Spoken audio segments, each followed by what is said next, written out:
you know, a number of things can be true at the same time. And I think, in a way, we're comparing apples and oranges in talking about Messi and Ronaldo, aren't we? They're not. They're not the same sort of player. Okay, the bottom line is they're footballers, and you could say, well, yeah, you can say one footballer is better than another, but that doesn't always work because Ronaldo, nowadays, I think he sticks more in the middle, but he used to be a flying winger, didn't he? Whereas Messi has always been this, I won't say lazy, but because he's so good, he has the luxury. His managers have always let him do what he wants. He wanders around like he's, thinking about something else, and then he'll do an explosive piece of magic and score the goal and win the game. So he's a great luxury player to have. Whereas Ronaldo was harder working. He was talented tremendously in his own way. I mean, I think he's now on his way to his 1,000 goals, isn't he? He's well over the 900, which he talked about a few months ago, and he wants to get to 1,000 professional goals, which is probably more than Messi has scored, I imagine. What I'm saying is, it can be true that both of them are exceptionally good footballers, and of their generation, either really could say, or could be said of them, they were the best footballer at the time. That could almost be true of both of them, except on the language side, you can't have two people of both best, because the word best implies one person. But I wouldn't split the difference, although I think I would prefer Messi. I just marvel at the way the ball is stuck to his feet. He's incredible, his dribbling. I would also admire Ronaldo for the excitement of seeing a player as he used to, going down the wing or scoring the numbers of goals he does. He's got great feet. His touch is superb. So to me, it's not an argument. And the idea of taking one side or the other is irrelevant to me. They're both great footballers, and that statement can be true. It's not mutually exclusive. Yeah. Just before you go on there, I just will mention, you mentioned Paul Scholes, and just as a mention, I was I suppose the word is impressed, but also not sad. But I see he's given up his punditry with possibly TNT, I think he was with, because he wants to look after one of his sons, or his only son, who's got a particular form of Asperger's. I can't remember what the expression was, but clearly he's a boy, a lad, a man, I don't know what his age is, who needs hands-on help. And it's good for Paul Scholes, vacating his punditry on the game he loves to go and look after a member of his family who needs it. And it reminds us really that footballers as well, though they have this sort of charmed life in many ways, they too will have their own, as we know with Jota and his family, they too will experience their own sadness and tragedies. So yeah, good for Paul Scholes in looking after his son like that. It's good.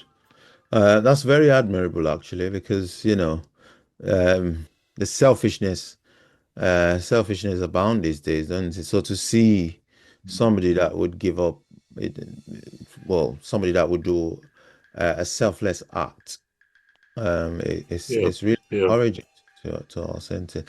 Now the next one that we're going to move on to is Virgil van Dijk. Now, Virgil van Dijk. Virgin. That was a bit of a tongue twister for you. I know. Virgin. I wonder if he's been called Virgin before. Virgin van Virgin Dijk. Van. Well, you never know. I would always think of him now as Virgin van Dijk. I can't even think Virgil. You've ruined his.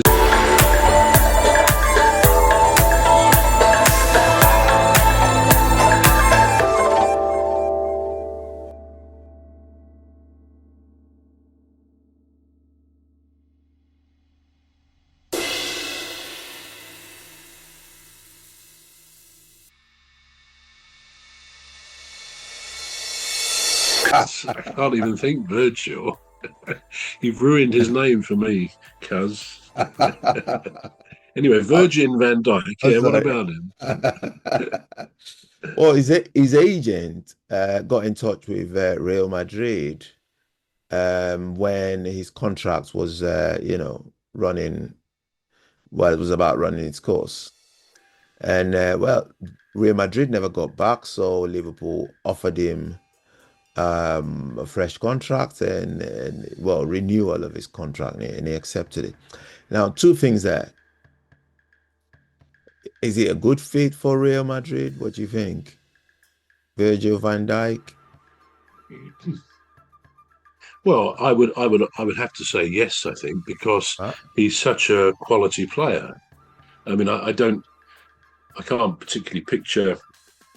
Although I watched the game last night, I can't think of the centre backs or whatever of Real Madrid. But Mm.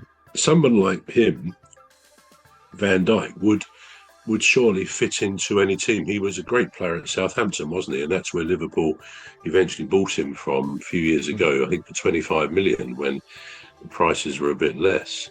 But he's done a great job for Liverpool. He's got this controlling side of him that he appears casual, and I think people are very good at what they do, make it look easy, and he makes the job on the left side of the defence there look very simple. But he releases the ball, and then they sort of give advice as to where the ball should go after that. He's a rock. He's a rock there in that defence. So, yeah, to answer your question, I would think he would fit him very well to any team. He's such a great player. Mm. Okay. An interesting part of that, you mentioned him, so I'll just say that I don't know whether you saw him interviewed after the game last night on the pitch No. with Gabby Logan, but he came on there, and it was quite interesting for the observer to watch. And that is, he had a bit of a go, quite in very honest terms, with Rooney. Oh And yeah.